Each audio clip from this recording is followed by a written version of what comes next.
जाएंगे देखेंगे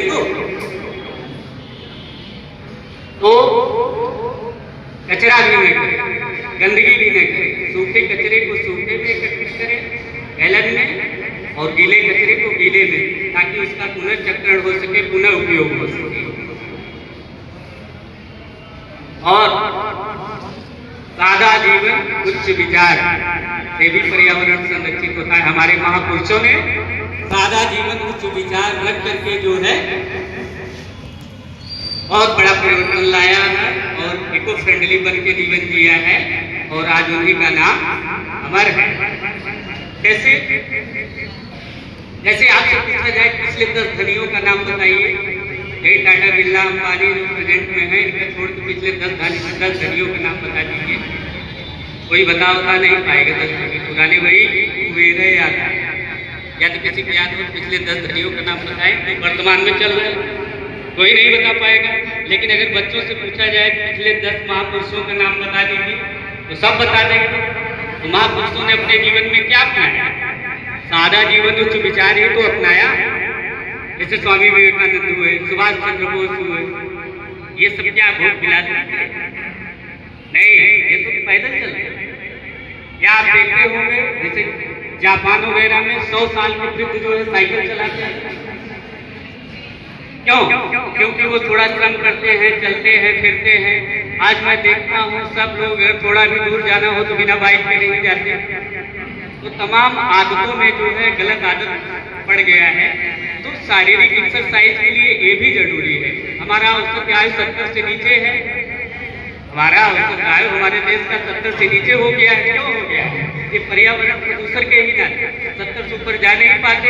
लेकिन जो है जापान वगैरह में, मॉस्को वगैरह में 87-88 साल 100 साल तक जीवित रहते हैं।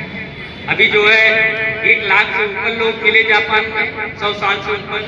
तो कहने का क्या अर्थ है कि भोजन आहार विहार युक्ताहार विहार युक्त चेष्ट कर्मसु युक्त स्वप्नाय बोधस्ते योगो भवति कहा। तो जो यथा योग्य आहार करेंगे, अच्छा आहार करेंगे, अच्छा मन होगा। तो आहार विहार से भी पर्यावरण प्रदूषित होता है। तो सारे जो नैतिक गुण है वो अमल में लाने से और शारीरिक श्रम करने से, जो कार्य जैसे पैदल चल के हो सकता है, कितना देर हम गाड़ी नहीं ले जाएंगे तो पर्यावरण प्रदूषण से तो बचेंगे। आप जानते हैं कि हमारे देश में 35% पॉल्यूशन जो है वो वाहनों से है। अभी मेरा आरटीओ साहब से बात हो रहा था कल जो है, तो मैंने कहा सर वाहनों बहुत धुआं जो है गाड़ी फेंक रहे हैं, आप जो प्रदूषण के कितने जांच केंद्र हैं। तो उन्होंने बताया एक ही देखता हूँ कोई गाड़ी में जैसे है धुआं फेंकता चला जाता है, वो नहीं जानता कार्बन मोनोऑक्साइड कितनी खतरनाक गैसें उड़ती हैं। तो यहाँ ये है कि अपने आप को हम क्या बने? Eco friendly. क्या बने? पर्यावरण अनुकूल जीवन शैली अपना। जैसे भी केंद्र सरकार भी आपसे अपील कर रहा है मिशन लाइफ के अंतर्गत कि आप जो है पर्यावरण अनुकूल जीवन शैली अपना। तो देखिए बातें तो बहुत है, समाप्त नहीं होगी, लेकिन बहुत शार्ट में मैं बताना चाहता हूँ और बाड़ी को विराम भी देना चाहूँगा। शार्ट फार्मूला बता के, बातें तो बहुत लंबी हो जाएंगी कि आप सभी लोग, हम सभी अपने जीवन ऐसा व्यवहार करें, ऐसा आचरण करें और ऐसा कर्म करें कि जिससे समस्त प्राणियों का भला हो, और समस्त प्राणियों का भला होगा तभी हम आप सुखी रहेंगे। जानते हैं एक चीज को भी जब हम नुकसान पहुंचाते हैं, एक प्राणी को भी जब हम नुकसान पहुंचाते हैं तो इसका प्रभाव हमारे ऊपर पड़ता है। इस पारिस्थितिक तंत्र संतुलन में सभी की महत्वपूर्ण उपयोगिता है, ये ध्यान रखिए। अब जैसे मधुमक्खी है, एक छोटा सा जीव, उदाहरण के लिए लीजिए मधुमक्खी। अब मधुमक्खी क्या करता है? परागण करता है ना, फिर मधु तैयार करता है। तो उसी मधु को हम लोग पीते हैं तो स्वस्थ रहते हैं। तो अगर मधु को ही मार दीजिए, मधुमक्खी को मार दीजिए तो क्या होगा? अब ऐसे हर चीज इंटरकनेक्ट है ना। तो आज कितनी प्रजातियां विलुप्त अवस्था में है। पहले देखिए, पहले हम लोग गिद्ध देखे हैं आप लोग? गिद्ध देख रहे हैं? नहीं देख रहे हैं। इतनी मात्रा में थी कि प्रचुर मात्रा में गिद्ध आ जाती थी। कोई पशु वगैरह एक होता था कि पता नहीं देखते, हम लोग देखते। कौवा देखे हैं आप? कौवा भी देखे नहीं देख रही भाई, इतने कौवे आ जाते हैं। हिंदू संस्कार में देखिए कौवे को खिलाया जाता है पितृपक्ष में, आज कौवे देखने को नहीं मिल रहे हैं। तो क्या कारण है आप जरा सोचिए। अब तो तोते भी कम दिखते हैं। ऐसी 24,000 प्रजातियां विलुप्त हो चुकी है। माने यही धीरे धीरे प्रलय का कारण बनता है।